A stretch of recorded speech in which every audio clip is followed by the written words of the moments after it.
Salut tout le monde! Alors aujourd'hui, je vais aborder un sujet tellement sous-estimé et pourtant tellement impactant. En effet, les médias, quelle que soit leur forme, ont une influence considérable sur votre croissance spirituelle. Alors, ça va peut-être pas vous correspondre, mais prenons l'exemple d'une journée typique d'une personne. Disons que le matin, dès le réveil, petit scroll aux toilettes sur les réseaux sociaux. Puis, elle s'informe de l'actualité à la télé tout en déjeunant. Sur le trajet menant à son travail, cette personne réentend les mêmes informations à la radio. À sa pause du midi, rebelote ses journaux télévisés. En rentrant chez elle, petit moment de détente à scroller sur les réseaux sociaux et le soir, journal télévisé à nouveau.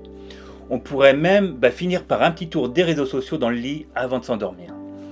Alors, bien évidemment, j'exagère un peu. Mais tout ça pour vous dire que consciemment ou inconsciemment, cette personne dans sa journée a été exposée à beaucoup d'informations et beaucoup d'images négatives. On va pas se mentir, mais rien que le journal télévisé où l'on vous montre tous les malheurs et toute la misère du monde est un cocktail à lui tout seul pour vous transmettre des émotions de stress, de peur et de chagrin. Les médias, ils vous influencent, ils vous conditionnent et cerise sur le gâteau, ils affectent votre développement spirituel et votre vie spirituelle. Et c'est ce que j'ai décidé de vous parler tout de suite. C'est parti!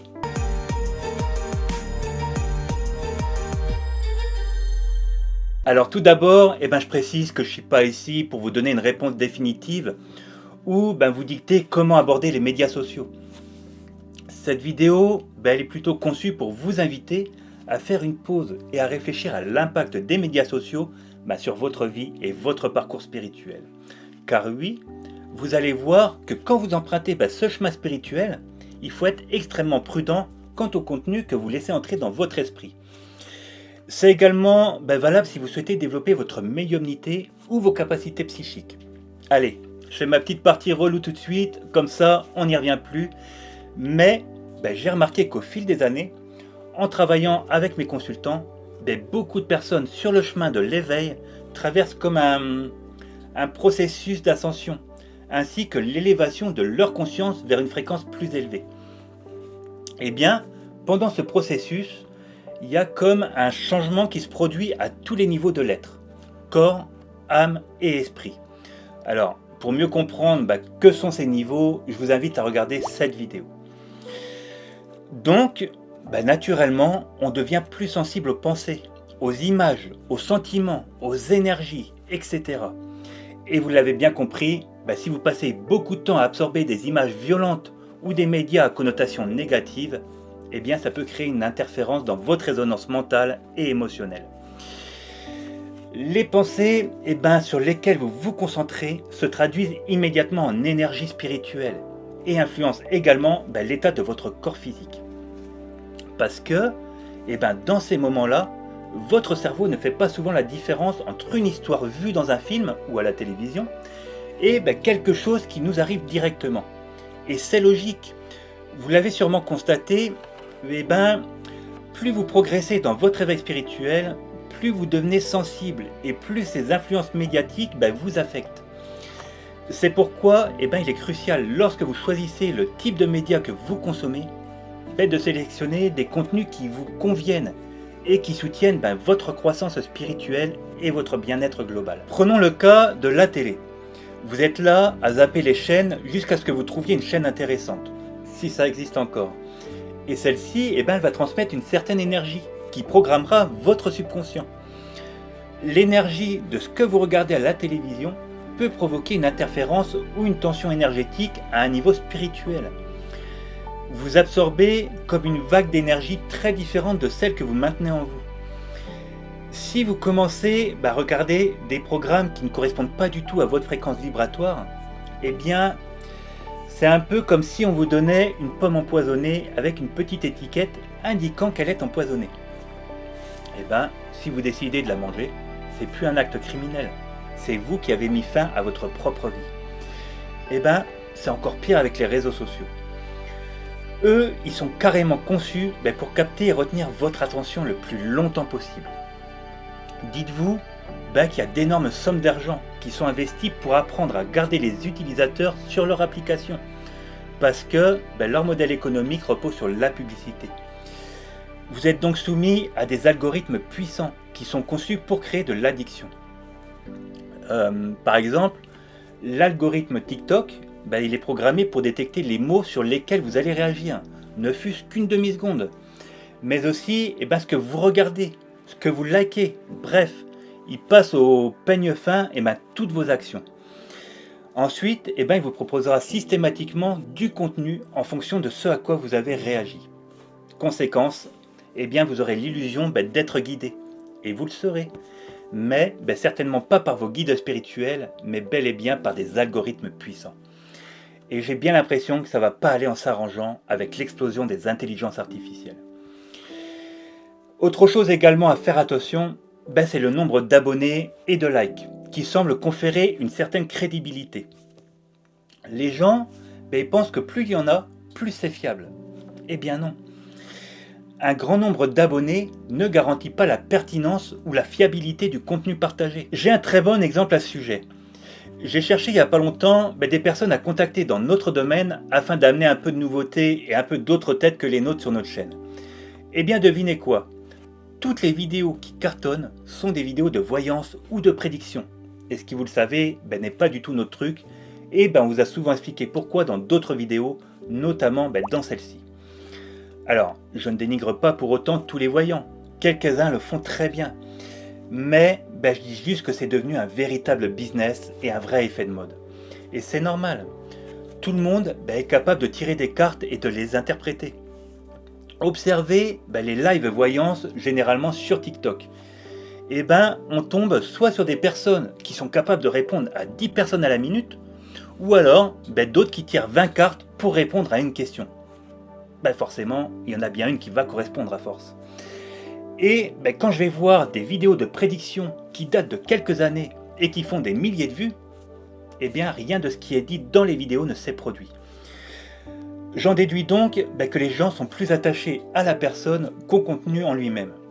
Voilà pourquoi c'est très important d'exercer votre discernement face aux informations diffusées en ligne. Autre chose, je sais que certaines personnes qui me consultent culpabilisent et m'expliquent qu'elles peuvent passer 8, 9, voire 10 heures sur ces médias par jour. Et souvent, je leur réponds que c'est normal. Parce qu'en réalité, ils sont conçus pour contrer votre désir de l'équité, vous gardant ainsi accroché. Et l'une des façons dont les applications de médias sociaux vous maintiennent engagé est en exploitant vos émotions négatives. Et d'ailleurs, je vous en parlais en intro. Les algorithmes, ils partagent délibérément des informations qui peuvent vous mettre en colère, vous frustrer ou susciter du ressentiment, vous incitant à commenter et interagir davantage. Ou alors, vous pouvez aussi être à l'inverse, en voyant du contenu qui vous fait espérer. Vous savez, je parle de tous ces posts dans ces groupes folkloriques qui vous disent de faire quelque chose pour que ça se produise. Par exemple, l'univers te dit « Quelqu'un envisage de te soutenir financièrement cette semaine. L'ange de la chance, partage-le, il va t'aider. Tu es guidé et protégé, les bénédictions arrivent vers toi. Écris oui pour l'affirmer et le manifester. » Etc. etc. Des posts comme ça, il y en a énormément, ça pullule sur le net. Et c'est un vrai effet de mode. Et ceux que je viens de vous montrer, ils ont plus de 1000 commentaires et quasiment autant de likes. Mais bien sûr, ça ne marche pas comme ça. Ça serait trop facile. Là, on est en plein dans la spiritualité folklorique, celle qui vous pollue et vous ralentit. Alors oui, certains me diront, qu'est-ce que ça peut te faire si ça leur fait du bien ? J'en doute pas. Ça en aide peut-être quelques-uns à tenir. Mais ça donne aussi beaucoup de faux espoirs. Et oui, nous qui avons des consultations tous les jours, vous n'imaginez même pas que ces posts peuvent avoir de graves conséquences. Vous savez, c'est un peu comme ceux qui sont dans des situations financières très compliquées et qui pourtant jouent le peu d'argent qu'il leur reste à la fin du mois dans le loto en espérant gagner. Ces gens ne font réellement que compliquer davantage leur situation chaque mois. Ces publications New Age, pour certains, c'est pareil. On a eu en rendez-vous des personnes dans une immense détresse qui mettaient tout leur espoir dans ce genre de poste. Ce n'est pas comme ça que ça marche. Sinon, on serait tous riches et en bonne santé. Je sais bien que les namastés, amen, etc. donnent beaucoup d'espoir. mais ne gobez pas tout ce qui est dit. Quand ça fait des années que vous commentez ces posts et que rien ne se passe, il faut savoir lâcher prise à temps. Parce que ça peut vous emmener encore plus loin. Et croyez-moi, vous qui me regardez, vous avez peut-être la chance d'être bien entouré, mais c'est pas le cas de tout le monde. Il y en a qui sont seuls et dans une telle souffrance qu'ils se rattachent au moindre espoir. J'ai encore un autre exemple sur les réseaux sociaux dont je parlais hier avec une dame. Ils peuvent exploiter vos désirs inconscients en vous montrant des destinations de rêve, la vie de personnes fortunées ou d'autres choses dont vous n'aurez jamais accès. Et ça va juste nourrir ce sentiment de fragmentation et de solitude, nuisant un peu plus à votre développement spirituel. Donc tout ça, mis bout à bout, peut compliquer certaines de vos activités spirituelles. Alors le cas fréquent, c'est lorsque vous essayez de méditer ou de vous engager dans une pratique spirituelle nécessitant de la concentration et de l'introspection. Votre subconscient, il peut être encombré d'images, de pensées et de sons absorbés via ces médias. Et résultat, ça vous éloigne de la paix intérieure et de la connexion profonde avec vous-même et avec les autres. Maintenant, en étant conscient de ces mécanismes, vous pouvez prendre des mesures pour protéger votre bien-être spirituel et émotionnel. La première chose à faire, c'est de choisir des contenus plus légers et inspirants. Des histoires qui suscitent des idées et des pensées positives et apaisantes. Alors pour ça, il va falloir que vous soyez sélectif dans le choix des plateformes. Vous n'avez pas besoin d'être sur toutes les applications.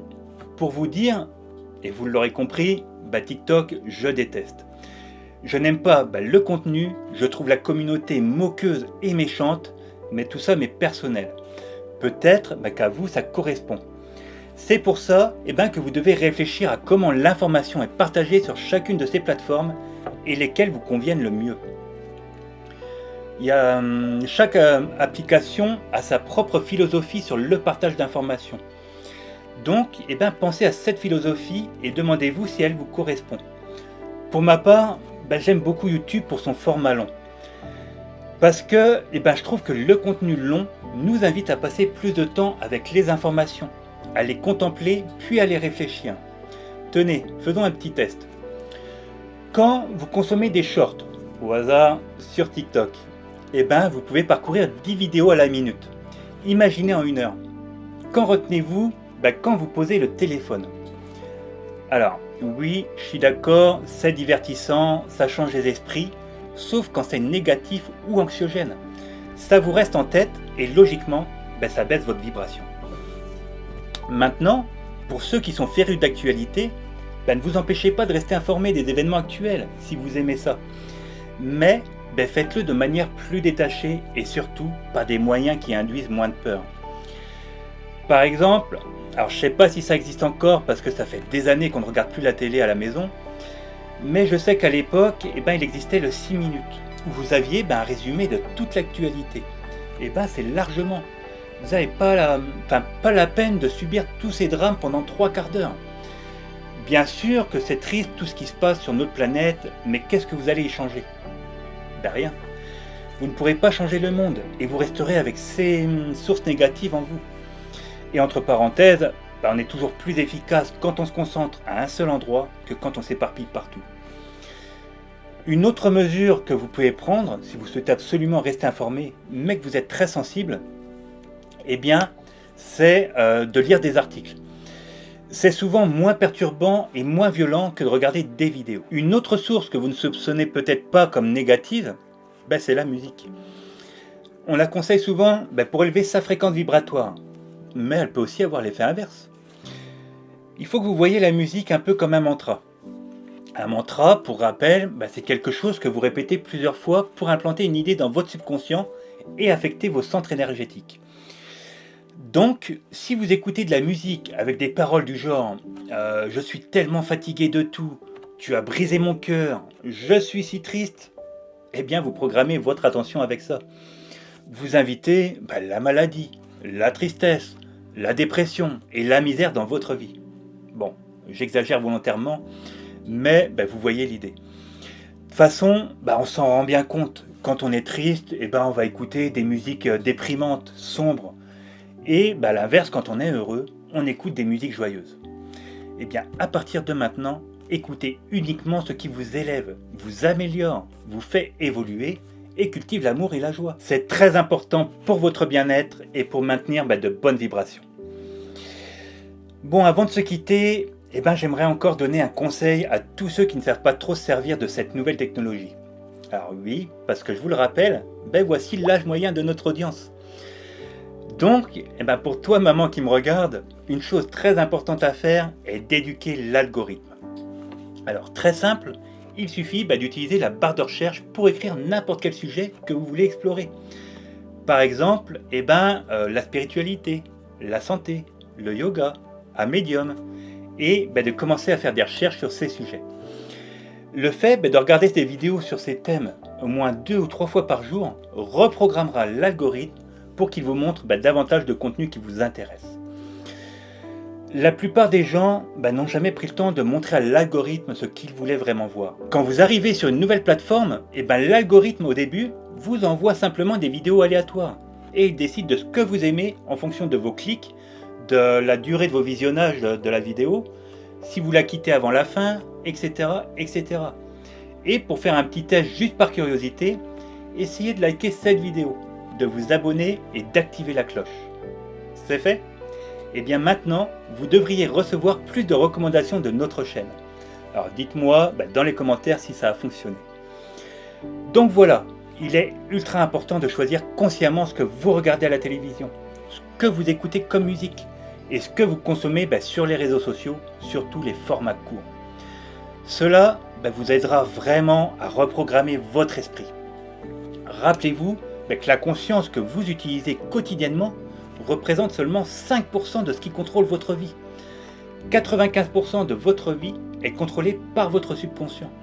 C'est pourquoi il est si important de reprogrammer votre subconscient avec ce qui vous aidera à vous guider vers votre meilleure version de vous-même.